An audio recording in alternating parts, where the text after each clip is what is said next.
Hello and good afternoon, everyone. I'm Katie McManus, business strategist and money mindset coach. I help ADHD business owners make more money in less time with fewer distractions by showing you exactly how you can pick a profitable niche, create an offer that people actually want to buy, and learn to market and sell it in a way that doesn't make you want to vomit. So anyway, and I also have ADHD. So today we're talking about how do you plan to-do lists based on your dopamine levels? Because if you're new to the world of ADHD, maybe you just got a diagnosis, or you're like me who got diagnosed as a kid, but then was never taught anything about it and really didn't notice anything until any of the symptoms really until you started working for yourself. And it's like, oh my God, this is hard. Anyway, I've been on a journey since I started my business, since I started really figuring out how I do the things that I do in a way that makes me feel good about it, that I feel productive, that, is just generative, that makes me feel excited for what I'm doing and not like I'm always behind. One of the things that I found myself constantly falling into the pit of despair on is my to-do lists. And how this would generally work is I would write up a to-do list when I had all this energy. And these are those high energy days where you're inspired and you feel super creative. Those are high dopamine days. Okay. So those are the days when you have a lot of dopamine in your system. And if you're not familiar with what that means for people with ADHD, we don't have consistent dopamine levels. Okay. So dopamine is the chemical in your body that actually gets your brain to say, oh, we know that we have to do the thing. Let's get up and do the thing. Right. So if you don't have enough dopamine, you can be in your head being like, I know I have to do it. I have to do the thing. I want to do the thing. It's there. I have to go and do this thing on the to-do list. And if there's not enough dopamine in your head, then there's just no way you're going to get up and do it. So I would make, I would make these to-do lists for high dopamine Katie. And I'd be like, oh, all excited. And I'd be like, I organized my life and, now I'm going to go and do my life and all the things.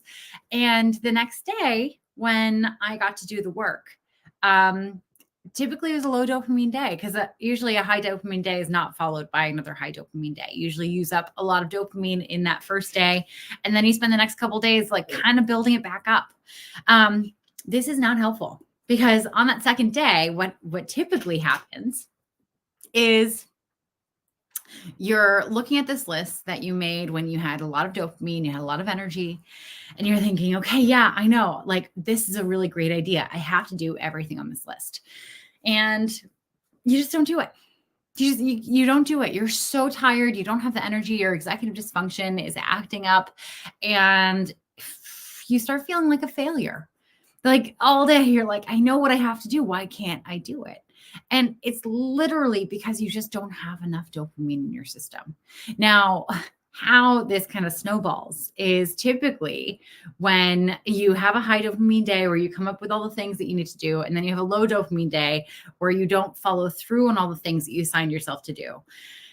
The next day, when you look back at that list, everything on that list is associated with failure because you failed to do all the things. Okay. It was your fault. You failed, none of this stuff is fun anymore because even if you do it in your mind, you've already fallen behind on it, even though you're the one setting the expectations and the deadlines. You've fallen behind on it. So who cares if it gets done because, it's already behind. It's like handing in an assignment late for a class that if you hand in late, there's no credit. Which is such an awful system. And I wonder if maybe that's where we get it from. Those kind of punitive deadline systems that schools kind of beat into us from an early age. I hated those. Anyways, there's nothing worse than procrastinating on a paper and then missing the deadline and then having to write the paper for a D because you're handing in late. It's the worst. Anyway, you can't tell that I did that once. No. Never. Anyway, so that's a choice. That is an option.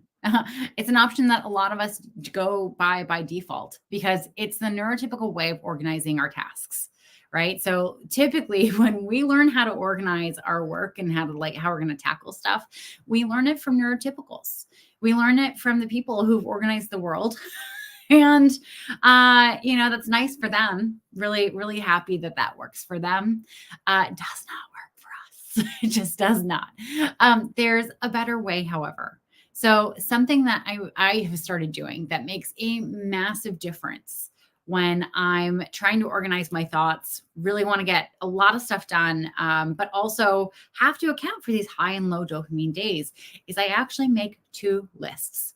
Okay. I make a list of all the things that I know will require a high dopamine day, because when a high dopamine day hits, you don't want to use any of that like zhuzh, any of that mojo, to try to figure out what you should be working on. You kind of just want to be able to like eyeball a list, be like, that's what I'm excited for today. Let me dive into that and just roll with it. Okay. On a high dopamine day, if you can bypass the decision making, you're going to get that much more done. On a low dopamine day, however, there's another list of stuff, right? Because you're not going to be able to tackle the high dopamine stuff. If you have to do anything that's creative, if you have to do any like major analytical, high level stuff, like that's really, really hard on a low dopamine day. Those are generally high dopamine tasks. So on low dopamine days, you want to give yourself a list of activities that once you do them, you can feel super accomplished. And I will be honest here. Hello, Citizen J. Kane. Welcome. I will be honest here. I'm personally having a low dopamine day right now. And one of the things that I do when I'm having a low dopamine day is I go live, because I know it gives me energy. Like I love being live and I love talking to you guys. And I love like putting on my little show here, and improving it. Like that gives me life. Also, it checks a box for me. So in my like daily to-do calendar, my habit tracker, go live is a daily thing. It's something that I'm trying to be much more conscious of doing more and more often. Partially because I love it, and partially because it's just such a great way for me to remind my world that I exist. Right. And for anyone who's like just getting to know me in the social media worlds, for them to kind of see how I operate. Like I don't do this scripted. I don't even have any notes for this. Like I wrote up the post and went live, and that was pretty much it. And if you're watching this on Instagram, you don't see the post yet. It's over on another thing. I'll post it when I share this and upload it. Anyway, but going live is one of the things on my low dopamine list. Now, that might not be a low dopamine thing for you. On your list, it could be anything from going and commenting on like 10 people's posts. It could be reposting something to social media that you posted maybe 2 months ago. It could be responding to emails. The goal with low dopamine days is you want to give yourself stuff to do in the early part of the day that's an easy win, like a super fucking easy win.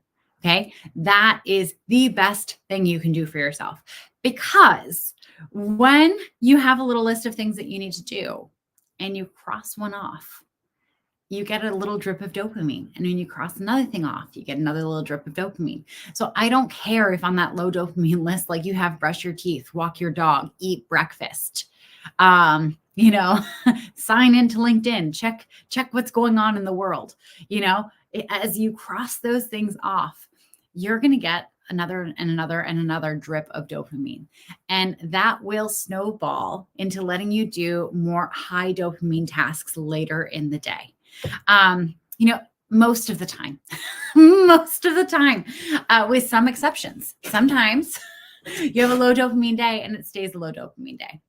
And you give yourself so for me, whenever I have a super low dopamine day and I'm tired, like last night I didn't sleep well, the wind was just horrendously loud. It's just unreasonably loud. And the last few days, I've been really chugging along on big creative projects. I've been giving it my all, just pouring my soul into a bunch of stuff. So today's a low dopamine day. On low dopamine days, what I typically have on my list is comment on a bunch of people's posts on social media. Thankfully, Sunday Night Katie pre-wrote all of my content for the week. So part of what I have to do today is just post the things that I already wrote. Okay, so that's magic. So something to think about when you have those high dopamine days, it might be batching content so that you can have it in the bank for when you know you're going to have a low dopamine day. Just a suggestion. The other thing that I love to do when I have a low dopamine day is do things that are actually really fun for me.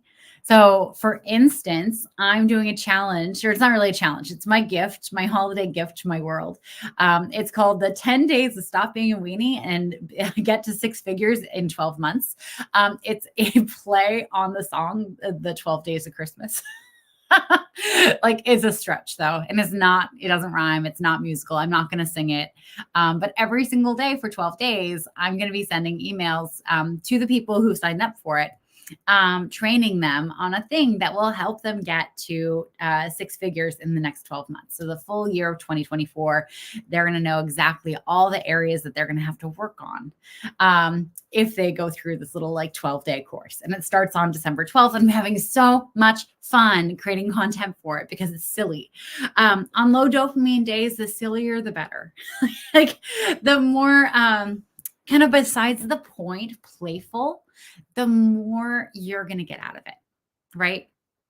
And, I think a lot of us hold back that playful side, especially when we're starting our businesses, if we're in professional services, because we worry that it's not going to come across as professional. Let me tell you something. People don't scour the interwebs for the most bland version of a person who could help them solve a particular problem. It's not how it works. Okay. People show up on social media to socialize, get the word, with other human beings, to build genuine connections, to build real friendships, to feel connected, to feel that almost intimacy with these other people, right? And if that person just so happens to provide a service that the viewer, the follower needs, guess what? That's a beautiful excuse to take that relationship further, right? Your ideal clients are out there. And if you show your fun side, it's not going to scare them away. It's actually going to bring them closer if they're your ideal clients, if they're a good fit for you. The more you do this, the more you're going to scare away clients who are not going to be great for you to work with. So it's honestly one of the best things you can do for your business.